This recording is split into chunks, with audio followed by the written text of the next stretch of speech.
Halo, halo, apa kabar Anda semua? Kita ketemu hari ini di hari Kamis ya, dan sebagian besar dari Anda pasti kemarin nonton ya, nonton rapat kerja antara Komisi 3 dengan Kapolri.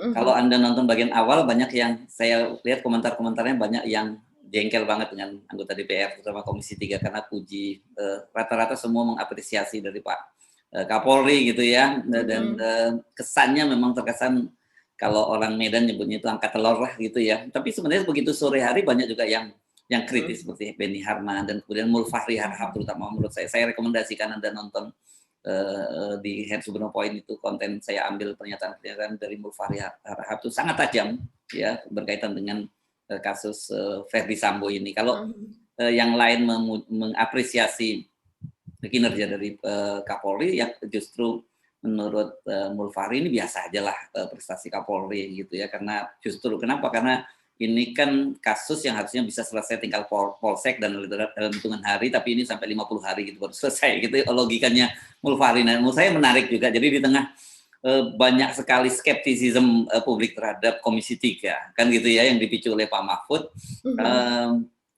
Kemudian masih ada sih beberapa anggota Komisi 3 sikapnya kritis, bahkan Beni Harman kemarin juga mengusulkan agar diberhentikan sementara gitu Pak Kapolri ya. Inilah situasi yang kita sebut sebagai public distrust yang sudah meluas, dan sebenarnya gampang untuk melihat itu ya, tinggal kita kontrol di dunia maya, di para netizen, komentar di media-media sosial itu kita bisa yang kita sebut sebagai mood publik gitu ya, gampang. Jadi jangan terlalu percaya dengan lembaga survei. Ini kan saya lihat kelihatannya lembaga-lembaga pemerintahan termasuk polisi ini rupanya menggunakan lembaga survei untuk melihat bagaimana persepsi publik gitu. Dan padahal kita tahu banyak juga lembaga survei yang ya tidak kredibel gitu dalam memainkan. Lembaganya kredibel tetapi produknya tidak kredibel kan gitu. Dan salah satunya kan kita sebut itu soalnya misalnya penasihat ahli komunikasi publiknya Pak Listio Sigit Fahmi Alamsyah yang dalam rapat kerja kemarin juga ditanyakan oleh anggota DPR bagaimana status dia, karena sebelumnya dia disebut merancang skenario itu.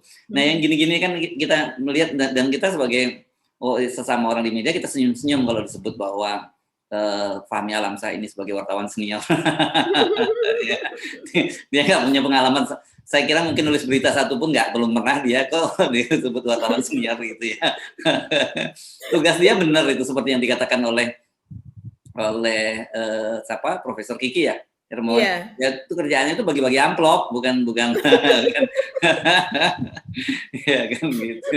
Oke, itu topik-topik. Saya kira topik ini masih terus akan kita perbincangkan, dan seperti biasa kami ajak untuk ngobrol di perbincangan di dapur redaksi Forum News Network, membaca berita di balik berita, off the record FNN. Masih terus bersama saya Hersuna Arif.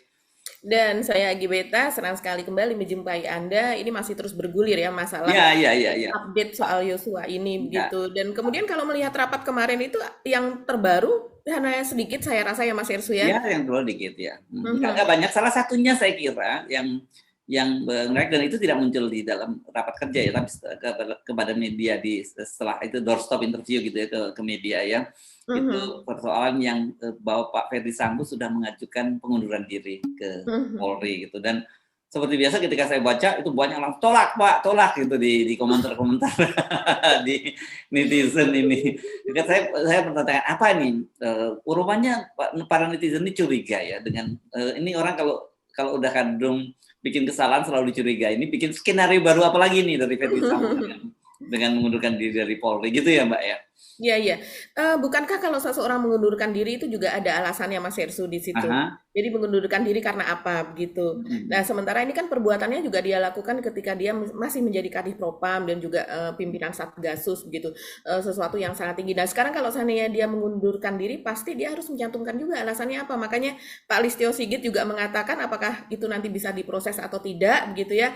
Apakah akan dikabulkan atau tidak begitu. Tentunya ini kalau seandainya misalnya seperti yang dikatakan oleh para netizen gitu, dikhawatirkan itu kalau seandainya disetujui sehingga akan mengakibatkan dia akan mendapatkan hak-hak dari seseorang yang mengundurkan diri begitu ya, bukan karena dia melakukan sesuatu yang tercela, maka itu akan mencederai rasa keadilan begitu. Seolah-olah dia adalah orang yang tidak bersalah, misalnya dia tetap mendapatkan fasilitas, hak pensiun dan sebagainya untuk keluarganya begitu. Iya, iya, iya. Ya itu yang dikhawatirkan oleh para netizen. Karena kan hari ini Pak Ferdy Sambo itu sudah mulai menjalani sidang kode etik. Dan biasanya dalam sidang kode etik ini prosesnya nggak bertele-tele seperti sidang di pengadilan biasa gitu. Dan kalau kita baca-baca dalam posisi sekarang Ferdy Sambo itu pokoknya sudah ngaku aja lah, apapun dia terima. Kan kalau kita dengar dari Komnas HAM, dengar dari para penyidik juga, pokoknya dia menerima saja. Dan saya kira proses kode etiknya itu bisa sangat cepat. Dan di dalam sidang kode etik itu ada juga kita pernah membaca beberapa perwira polisi yang kena hukumannya sangat berat, Mbak, yang disebut PTDH ya. PTDH itu kemudian tidak dengan hormat. Tidak dengan hormat ya. Mas Hersus, saya masih terheran-heran ya secara pribadi begitu dengan Pak Ferdy Sambo ini. Ketika seseorang itu dijadikan jadi tersangka begitu ya, dari pihak Barada Eliezer Richard ya, dia kemudian kan mengirimkan surat Mas Hersus kepada keluarga Yosua begitu, dan dia merasakan rasa duka cita sangat mendalam dan kemudian juga meminta maaf begitu. Dan rasa-rasanya ini menjadi sesuatu yang karena dia ikut membunuh ya dalam hal ini begitu, walaupun dia tidak ikut merencanakan. Nah, ini posisinya yang terakhir dari Pak Ferdy Sambo dan juga dari Ibu Putri itu kan masih menuduh Yosua yang berbuat begitu. Karena terakhir dia bahkan tidak menyetujui pemakaman secara dinas kepada Yosua gitu. Nah, itu artinya dia masih menuduh bahwa Yosua itu meninggal dalam keadaan melakukan perbuatan tercela, dan itu juga diucapkan oleh pengacaranya yaitu Arman Hanis gitu. Dan terakhir dia juga meminta maaf itu kan kepada masyarakat luas, kepada institusi, kepada Polri begitu. Tapi rasa untuk duka cita kepada pihak Yosua dalam hal ini itu saya rasa belum ada ya sampai sekarang ya. Atau rasa penyesalan itu belum ada begitu untuk diungkapkan gitu. Iya, ini memang saya kira kita sekarang kemarin kita membicarakan bahwa ini kasusnya secara hukum sudah selesai gitu ya. Tapi ternyata kemudian banyak perniknya ya, seperti yang kita ketahui hari ini rencana pengunduran diri, kemudian sidang kode etik dan banyak aspek-aspek lain yang saya kira kemudian kita bisa banyak mendapat gambaran tentang apa sebenarnya yang terjadi gitu ya. Kalau kemarin yang kita simak dari Pak Listio Sigit kan, banyak orang kan tetap sampai sekarang anggap menjadi pertanyaan, bagaimanapun juga Kepala Divisi Propam itu kan salah satu orang yang paling dekat dengan Kapolri juga gitu ya, dan orang kepercayaan Kapolri lah gitu. Tapi kemudian dari fakta-fakta ini terungkap dari pengakuan Pak Listio Sigit, sebenarnya Pak Listio Sigit ya nggak cukup dekat dengan Sambo gitu ya, termasuk kita menyinggung tadi yang soal Fahmi Alamsyah, kan ini ditanyakan juga oleh karena itu orangnya Sambo gitu, dia lebih sehari-harinya dengan Sambo, dan Pak Listio Sigit nggak pernah ketemu temannya Fahmi, dan kelihatannya mungkin Pak Listio Sigit cukup jujur dalam ini, karena foto-foto yang kita lihat ya, ini berbagai foto-foto itu banyak sekali dalam berbagai momen Fahmi Alamsyah itu bersama dengan Pak Ferdy Sambo ya, dan kemudian waktu itu kita juga dapat bocoran bagaimana standar protap untuk yang tamu berkunjung ke rumahnya Pak Ferdy Sambo itu. Fahmi Alamsyah ini salah satu orang yang mendapat perlakuan spesial. Kalau yang lain harus PCR dulu ketemu Pak Ferdy Sambo, sementara kalau khusus untuk Fahmi Alamsyah dan ada beberapa orang yang kalau lihat namanya kayaknya nama Cukong gitu ya, nama Taipan, itu cukup untuk cuman antigen saja gitu ya. Nah ini kan dia cukup spesial lah gitu. Iya betul. Kita wartawan mendapatkan bocoran itu adalah daftar nama yang ada di pos penjagaan atau satpam dari rumah Pak Ferdy Sambo begitu. Jadi setiap kali memang ada orang-orang tertentu yang diterima rupanya secara pribadi di rumahnya, tidak bertemu di kantor begitu. Nah, orang-orang yang secara reguler bertemu itu sudah tercatat nama-namanya di pos satpam tersebut begitu. Ada tingkat-tingkatannya yaitu level 1, level 2 dan sebagainya begitu ya. Ada yang bisa silahkan langsung masuk begitu. terus kemudian juga ada yang ketat gitu. Jadi kalau seandainya dia datang, maka dia harus dengan sudah melakukan tes PCR begitu. Tapi Fahmi dan ada sekitar berapa nama Mas Irsu? Mungkin sekitar 5 atau 6 orang begitu ya, yang dikategorikan orang sipil di situ tulisnya.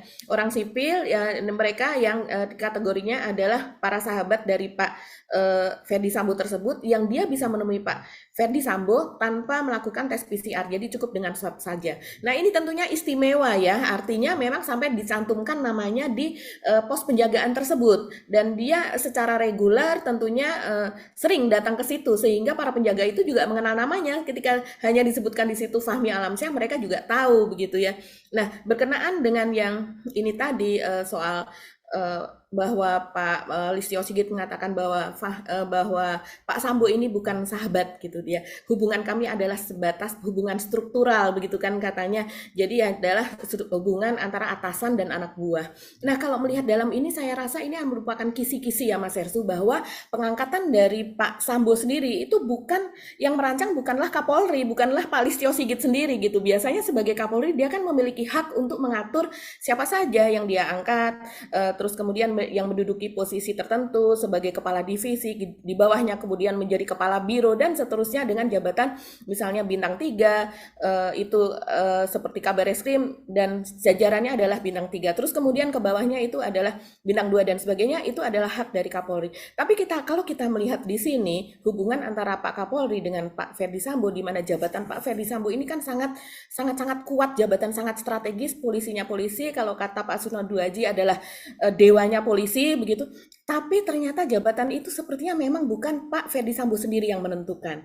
Nah inilah kenapa kita melihat bahwa seperti yang Mas Yersu sering katakan, maksud saya bukan Pak Listio Sigit sendiri yang menentukan jabatan dari Pak Ferdi Sambo. Ini seperti Mas Heru kan sering mengatakan bahwa Pak Listio Sigit ini dengan posisi dia yang masih muda, kemudian mendapatkan kenaikan jabatan, begitu juga ya menjadi Kapolri, sehingga di bawahnya masih ada yang bintang 3, sehingga restriksi di sekelilingnya memang kuat gitu. Belum lagi kedekatan dari Pak Sambo ini, dia memiliki kakak asuh itu tadi yang dibocorkan oleh para purnawirawan juga begitu. Nah, kakak asuh ini rupanya masih, kalau saya sih melihatnya, mohon maaf, ini masih merecoki ya Mas Hersu, masih memiliki kekuatan sangat kuat di dalam. Entah kenapa tangannya itu masih demikian kuatnya sehingga masih bisa ikut mengatur hal-hal yang ada di dalam ini. Ini sebetulnya ini yang harusnya DPR atau Komisi 3 itu juga menanyakan soal ini, dan mereka membantu Pak Kapolri sebagai counterpartnya, sebagai mitranya begitu, tidak hanya sekedar terus kemudian menyerang atau mempertanyakan ini, tapi juga sebaiknya ikut membenahi hal-hal begini begitu. Ya, ini kan sebenarnya nggak bisa disalahkan sepenuhnya juga kepada Pak Listio Sigit gitu ya, karena harus diakui bahwa pada masa Pak Jokowi lah itu merit system di kepolisian itu, atau kalau mereka menyebutnya sebagai urut kacang, itu nggak jalan gitu ya. Satu sisi ada plus minusnya, mungkin ada juga kalau ada orang yang spesial gitu yang dia tidak harus menunggu urut kacang sesuai dengan angkatan baru menjadi Kapolri. Tapi di dalam organisasi yang ada hierarki seperti polisi, yang hal-hal semacam itu senioritas itu penting diperhatikan, karena dalam mereka itu senioritas itu bisa dari angkatan, senioritas itu bisa dari pangkat dan jabatan, bisa seperti itu ya disebutnya. Nah, kita ingat kan, pertama kali yang terjadi itu yang sangat fenomenal kan seperti yang terjadi pada Pak Tito Karnavian. Pak Tito Karnavian itu kan waktu itu lompat berapa angkatan ya, dia kalau nggak salah, seingat saya dia menggantikan Pak Badrodin Haiti. Pak Badrodin Haiti itu 82 atau 83 seingat saya gitu ya. Dan kemudian sementara Pak Tito 87. 87. Jadi berapa angkat? Ada 5 angkatan dia lewat litingnya banyak sekali yang dilompati. Tapi setelah dari Pak Tito Karnavian itu ke Pak Idam Aziz itu satu angkatan, rating 87 ke 88A kalau Pak Idam Aziz ini. Tapi dari sisi usia, Pak Idam Aziz ini memang lebih tua dibandingkan Pak Tito, walaupun dia adik asuh. Nah ini dalam pengertian adik asuh di Akademi Kepolisian ya, bukan dalam konotasi yang sekarang terjadi adik asuh soal Satgasus ini dua hal yang berbeda gitu ya. Di situ itu langsung itu urut kacang. Tapi dari Pak Idam Aziz itu lompat ke Listio Sigit itu memang lompatannya ada tingkat, ada 88 dan 89 dan 90 dilompati oleh Pak Listio Sigit. Kan Pak Listio Sigit ratingnya 91. Nah, kalau saja ini tidak terjadi ya, tidak terjadi huru-hara semacam ini, ada kemungkinan itu akan lompat lagi Kapolri-nya itu ke Ferdi Sambo ya, dan dia ratingnya 94 itu. Ferdi Sambo itu ratingnya, jadi dari 91 ke 94 3 angkatan dilewati. Rating 92 2 angkatan, 92 93 dilompati oleh 94. Karena lihat tracknya ya Mbak, lihat tracknya.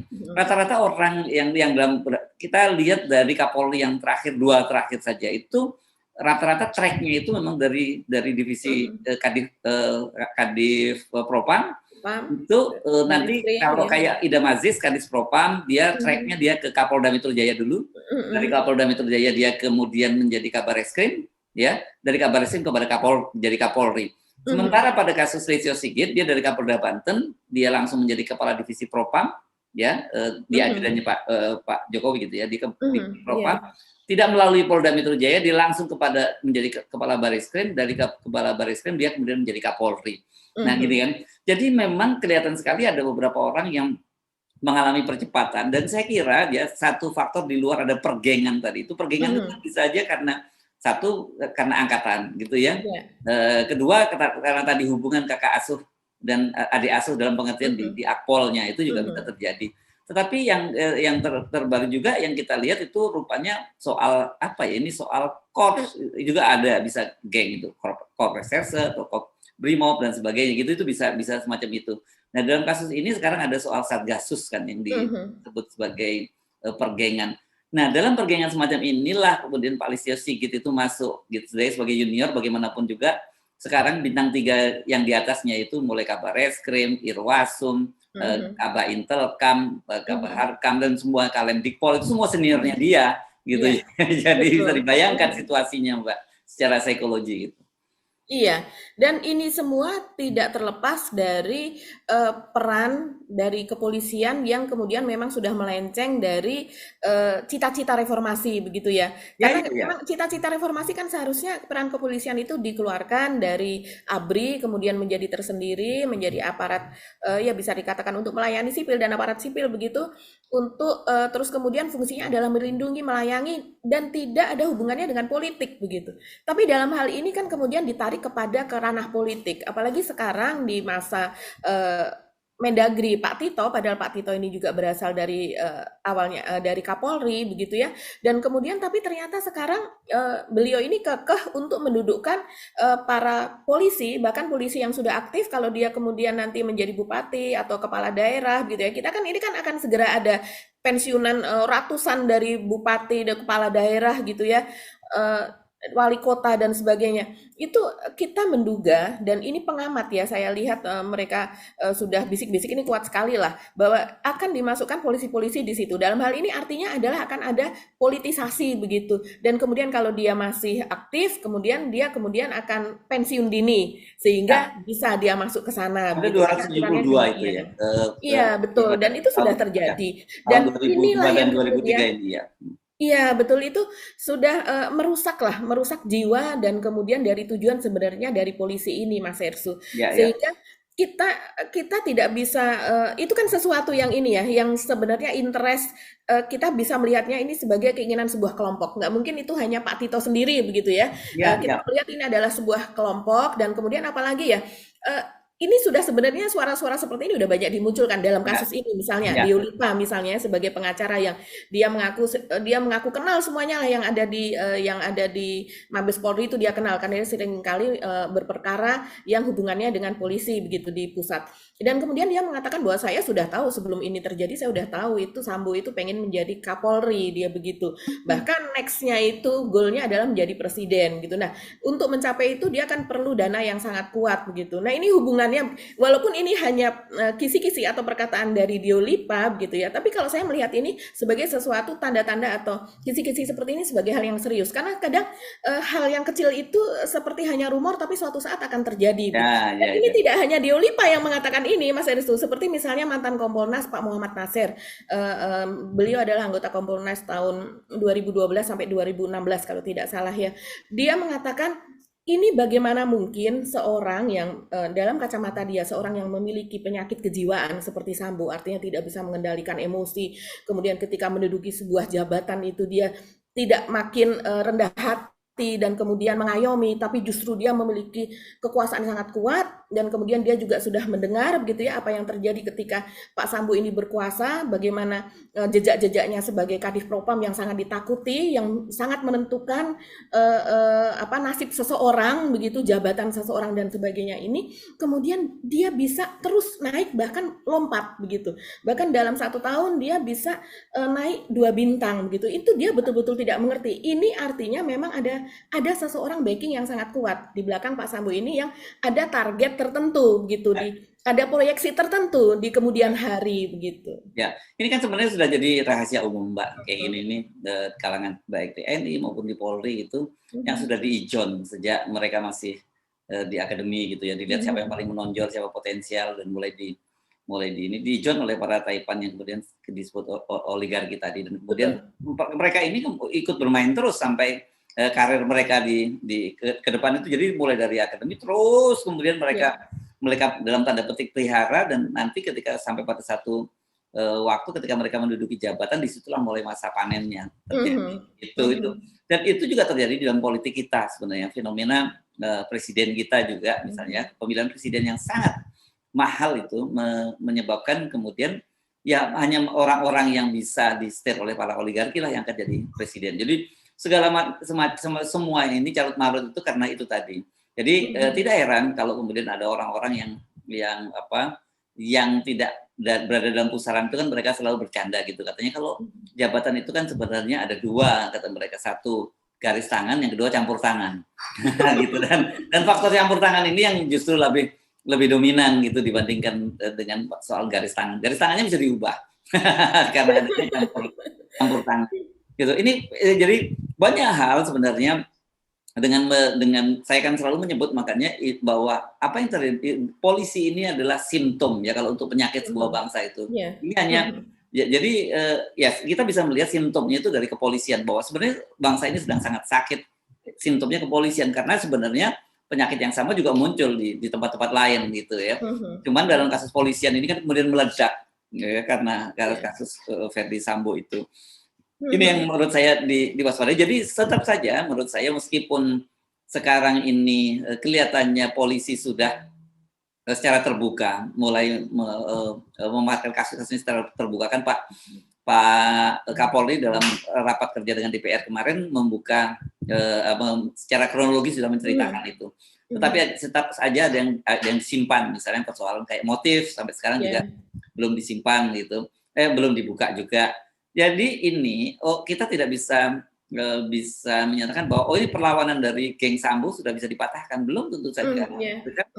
Saja akan fight back gitu, karena banyak kepentingan mereka yang rusak gitu ya. Kita kan ingat juga dulu misalnya kasus katakanlah kalau dalam ini mungkin nggak terlalu tepat, tapi bisa jadi gambaran bagaimana dulu kenapa kemudian bangsa ini sekarang dari pembelahan yang luar biasa. Itu kan dimulai dari Pilkada di DKI Jakarta tahun 2017 gitu ya, waktu itu. Dan Ahok ini kan memang sudah disiapkan, dia tracknya jelas gitu, dan saya kira Pilkada DKI itu hanya stepping stone gitu, semacam uji coba apakah sukses atau tidak dengan Ahok. Nah kalau dia kemarin terpilih mungkin akan lanjut gitu, dan tapi ternyata kemudian kan karena perlawanan yang muncul, dan itu memang dari umat Islam dengan 212, akhirnya Anies yang menang. Dan Anies kan kemudian sampai sekarang tetap mendapat stigma sebagai kelompok aliran, walaupun dia sebenarnya ketika jadi gubernur di DKI Jakarta sudah membuktikan bahwa nggak benar tuh. Tapi stigma itu tetap aja masuk lagi. Dan bagaimana kita melihat mesin-mesin politik mereka bekerja ya, media mereka kuasai, publik opini melalui lembaga survei, mereka kuasai, buzzer mereka kuasai dan sebagainya. Makanya kan kita selalu singgung di sini, kita senang dalam pengertian jangan diartikan senang dengan peristiwanya, tapi kita senang bahwa dalam kasus Yosua itu ternyata orang kita bisa bersikap imparsial. Itu kan yang kemarin kita selalu bahas gitu, Mbak. Iya betul Mas Hersu. Dan kemudian saya senang sekali dengan betul seperti kata Mas Hersu tadi ya, dalam kasus ini itu masyarakat bisa menjadi lebih dewasa dan bersatu. ternyata jadi kalau Sania Yosua yang dikatakan sebagai pahlawan untuk mempersatukan netizen gitu ya, publik setidaknya itu ada di media sosial gitu. Begitu juga di online pun dalam percakapan-percakapan itu sudah tidak ada batas lagi yang antara mereka melihat ideologi, agama, aliran dan sebagainya. Semuanya bersatu membela keadilan, menginginkan keadilan. Dan saya juga bersimpati bahwa pada hal ini ya tidak ada kiriman karangan-karangan bunga begitu. Kecuali dan itu kan rekayasa semua kecuali pada waktu itu memang ada karangan bunga tapi saya melihat kalau bentuknya itu adalah organik. Sempat kan kemudian ketika ada penetapan tersangka itu kemudian banyak ya orang yang sudah gemes dan akhirnya ada penetapan tersangka. Penetapan tersangkanya itu ternyata hampir 1 bulan sesudah kejadian wafatnya Yosua sehingga orang akhirnya lega dan kemudian mengucapkan ayo semangat polisi, ayo semangat Bareskrim, selamat sudah ada penetapan tersangka begitu kan. Tapi Ya. dalam hal ini saya melihat bukan buzzer yang bekerja begitu Mas Ya, Hersu. dan ada perhatikan ini kan sekarang ya berkaitan dengan kasus Yosua ini kan kasus pembunuhan 6 laskar FPI mulai diungkit kembali. Dan yang menarik itu yang mulai mempersoalkan itu selama ini kan kita kenal itu pasti ya katakanlah kalau laskar FPI pasti kelompok-kelompok Islam gitu, terutama ex FPI yang akan mempersoalkan. Sekarang ternyata enggak gitu ya, banyak sekali orang-orang non Muslim gitu, kemudian juga dari etnis Cina yang mulai juga bersuara lantang menyuarakan itu. Dan kemudian Pak Listio Sigit sendiri kan juga di dalam kemarin ketika ditanya oleh anggota DPR berkaitan itu dia menyatakan kalau ada novum baru yang mungkin aja kasusnya itu dibuka gitu loh. Jadi sebenarnya ini akhirnya kan kita juga mengingatkan kasus KM50 itu sebenarnya itu kasus kemanusiaan, harusnya orang tidak melihat itu sebagai sebuah bersikap parsial gitu, harusnya juga imparsial juga. Nah, kan mulai, tapi mungkin tentu kita nggak bisa memaksakan ya orang dalam situasi ini. Nah, mulai dari sinilah kesadaran itu mestinya dibangun. Jangan kemudian karena kelompok gua yang kena gua ribut, tapi kalau kelompok orang lain kena gua nggak ribut, nggak boleh. Iya, siapapun. Iya. Akhirnya ini mulai terbuka Mas Hersu ya petanya. Jadi kalau dulu saya juga sering membaca ya bahwa memang kelompok FPI ini termasuk kelompok yang kalau dalam istilahnya apa Mas Hersu ada orang yang berjuang mengambil jalan halus yaitu dengan berdakwah, tapi ada juga yang mengambil ya. Ada yang amar ma'rufnya. Orang banyak kan ngambil amar ma'rufnya. Amar ma'rufnya, iya. Ada kebaikan gitu. Nahi mungkarnya jalan keras gitu. Dan memang jalan keras pasti banyak orang nggak suka gitu. Betul. Jadi kalau diistilahkan gitu ya, kalau amar ma'ruf itu dia adalah kalau kita berbuat baik kita akan masuk surga, berbuat baiklah, bersedekahlah dan sebagainya. Ayo ibadah, hafalkan surat, ke masjid misalnya seperti itu kalau dalam Islam ya. Tapi kalau nahi mungkar itu adalah dia kalau kamu tidak melakukan ini kamu akan masuk neraka. Kalau kamu melakukan ini hukumannya adalah ini. Jadi berbicara soal hukuman, soal masuk neraka akibatnya dan kemudian juga berbicara tentang hal-hal yang tidak diperbolehkan. Misalnya soal perjudian, itu betul-betul memang kalau di dalam Islam tidak boleh ya. Dan nyambung kan sekarang ya, kenapa kemudian FPI itu dimusuhi banget gitu ya. Karena memang ini adalah sumber uang gitu ya. Kelompok tertentu gitu. Gitu. Dan kemudian FPI ini misalnya kalau yang saya baca ya, mereka itu memang agak nekat sih ya Mas Hersu. Maksudnya mereka sudah punya sistem sendiri. Jadi misalnya seperti mereka melaporkan tanpa teding eling-aling melaporkan dan kemudian masuk kan pernah juga itu ditemukan ada penggeledahan di tempat FPI terus kemudian ditemukan bahwa di situ ada foto-foto tempat hiburan malam terus kemudian foto-foto minuman keras, foto dan sebagainya dan itu kemudian dikatakan sebagai mereka menyimpan dan itu bisnisnya FPI begitu. Tapi ternyata itu adalah foto-foto sebagai barang bukti yang diserahkan sebagai bahan laporan ke polisi begitu. Jadi mereka itu memang sudah ada struktur atau ada sistem gitu ya. Ketika pertama kali mereka mendapat laporan dari masyarakat misalnya di situ adalah tempat lokalisasi atau tempat pelacuran atau narkoba begitu ya. Terus kemudian mereka akan melihat dulu apakah betul laporan masyarakat tersebut gitu. Terus dampaknya apa? Apakah ada anak kecil yang ikut bermain di situ? Apakah itu kemudian memalak? Apakah di situ ada preman yang berjaga dan sebagainya? Terus kemudian mereka akan berusaha mengambil bukti-bukti. sendiri, yaitu dengan memfoto, ikut masuk dan sebagainya. Kalau yang saya dengar sih seperti itu ya. Nah, ya, ya. Dan kemudian dia akan melaporkan kalau seandainya 3 kali laporan itu tidak digubris gitu ya. Karena memang banyak hal seperti ini tuh ada backingnya, dan backingnya itu memang dari aparat keamanan sendiri kan. Nah, ketika itu tidak diproses, kemudian mereka mengancam untuk melakukan penertiban sendiri. Nah, inilah yang tidak disukai oleh polisi selama ini. Ya. Karena tempat perjudian banyak sekali, artinya sasarannya banyak sekali begitu kan, terutama kalau di bulan suci Ramadan ya. Saya lihat seperti itu begitu ya. Ya, dan jadi kasus ini rupanya semacam kotak Pandora yang membuka kemudian banyak fakta soal ini. Tetapi juga kita sebutkan tadi juga ada sisi-sisi positif yang kita tadi sebut, yang menyatukan mereka yang terpecah belah gitu.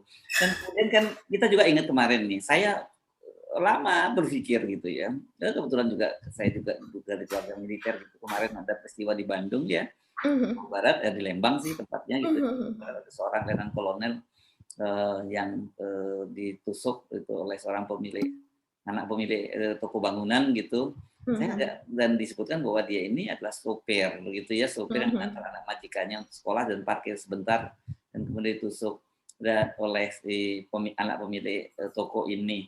Satu yang saya berpikir itu, bagaimana ini orang ini kok bisa ada seorang perwira menengah, katakanlah dia pensiun dini, tapi kemudian nasibnya terpuruk menjadi sopir gitu ya.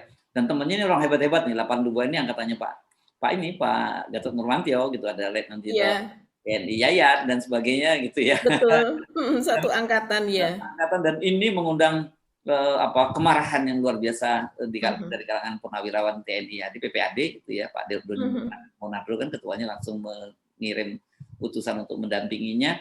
Dan yang menarik itu ternyata itu polisinya di level polsek ya, saya kira ini melakukan rekayasa ya yang tentang peristiwa itu terjadi gitu. Iya betul Mas Ersu. Jadi itu kejadiannya di pagi hari ya, dan beliau ini Pak Muhammad Mubin almarhum ini seperti kata Mas Ersu tadi, bekerja di sebuah toko mebel atau pabrik mebel semacam itu ya. Karena kita juga tidak tahu beliau kenapa meminta pensiun dini dengan pangkat terakhir itu adalah letnan kolonel, karena sebelumnya dia itu adalah mantan komando distrik militer 0907 Tarakan begitu. Jadi ini kan ya. Iya, ini cukup jabatan yang berwibawa begitu. Dan biasanya kalau komandan Kodim ini jalur komandan nanti dia naik karirnya gitu, nanti dari teritorial dia ke staff nanti mungkin dari pendidikan terus balik lagi ke teritorial. Biasanya orang-orang semacam ini orang-orang yang bakal calon jenderal gitu loh, Mbak. Iya betul, apalagi satu angkatan dengan Panglima TNI begitu kan. Nah ini kita tidak tahu ya kenapa beliau ini meminta pensiun dini. Kalau kita misalnya menebak-nebak pada umumnya orang yang pensiun dini misalnya dia ada masalah keluarga misalnya, atau dia juga mengalami sakit gitu pada tubuh yang sehingga dia merasa akan kalau pensiun dia sehingga bisa dapat berobat. Kita masih tidak tahu sampai saat ini, tapi yang jelas memang ini menjadi sesuatu pertanyaan besar, kenapa beliau itu hanya kemudian menjadi sopir dari sebuah perusahaan mebel, dan sehingga pekerjaannya tiap hari adalah mengantarkan anak dari bosnya atau dari majikannya itu. Nah, tentu banyak dari saya model ajudannya Pak Ferdi Sambo pada ngantar anak sekolah, menyiapkan pakaian anak sekolah. Iya betul. Levelnya ini brigadir, level sersan, ini bukan levelnya letnan kolonel, lulusan Akpol, lulusan Akabri ini ya. Iya, dan tragisnya pada hari itu beliau ini parkir lebih dulu di halaman seseorang begitu, yang toko juga gitu, di depan sekolahan dari anak yang dia antar tersebut. Dia parkir dengan maksud adalah hanya menitipkan mobil sebentar dan dia menyeberangkan anak tersebut ke sekolahnya. Tapi ternyata ketika dia habis menyeberangkan itu terjadi keributan karena yang tempat diparkir tersebut, yang memiliki wilayah parkir tersebut tidak terima begitu, karena Pak Mubin ini sudah parkir di situ begitu, dan kemudian terjadi cekcok. Nah, yang menusuk ini adalah si pemilik ya, pemilik toko atau pemilik rumah tempat parkir tersebut, yaitu bernama HH alias Aseng begitu. Nah, usianya masih sekitar 30 tahun dan dia kebetulan membawa pisau dengan alasan bahwa dia sedang masak di dapur sehingga tidak sengaja dia membawa pisau. Tapi dia menusuk sampai 5 kali. Kita memiliki foto-fotonya pada hari itu juga gitu, dan itu disebar oleh Pak Yayat ya. Pak Yayat langsung menulis surat panjang sekali di WA, itu tersebar di mana-mana. Dan foto dari Pak Mubin yang berdarah-darah di bagian leher begitu ya, itu kita tidak bisa tampilkan di off the record karena kita takut foto-foto yang semacam itu akan menyebabkan YouTube kita itu bisa dikenai sanksi begitu ya.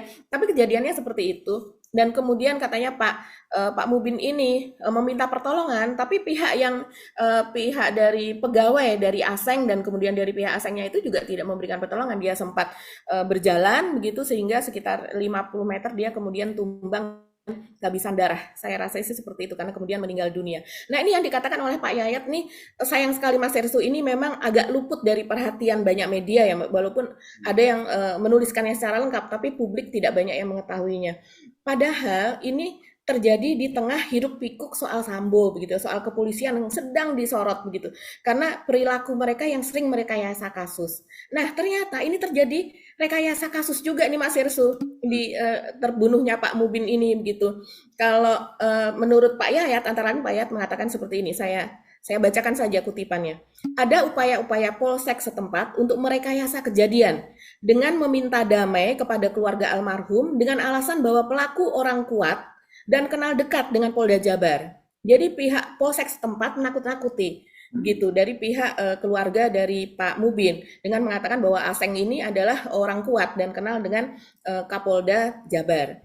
Laporan yang dibuat sangat menyudutkan almarhum katanya, yaitu laporan sepihak dari saksi-saksi karyawan Aseng. Jadi saksinya adalah karyawan Aseng. Salah satu saksi yang kebetulan menyelamatkan bos itu kemudian dialah yang mengaku. Jadi ada salah satu saksi yang kemudian menceritakan yang sebenarnya. Karena sebelumnya dikatakan bahwa Pak Mubin inilah yang memprovokasi. Jadi dia yang menyerang dari karyawan dan kemudian juga meludahi Aseng dan sebagainya. Ternyata itu tidak terjadi.